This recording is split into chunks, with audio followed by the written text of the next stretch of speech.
The tourist trade, a lifeline for Greece, and thankfully one which has continued through the country's debt crisis.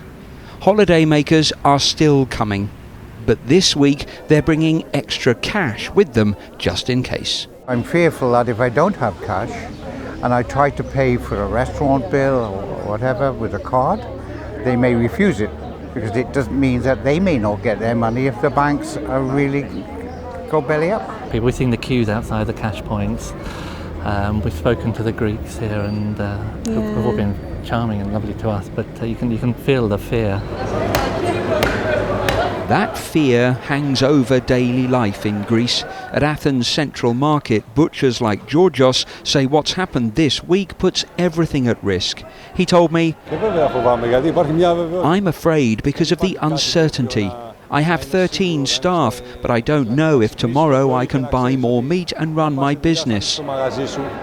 The uncertainty is made worse by a rapidly changing picture. There was no sign of a new deal last night when the Greek Prime Minister hinted he'd quit if the country supported Europe's offer. But this afternoon, word came from his office here that negotiations were back on.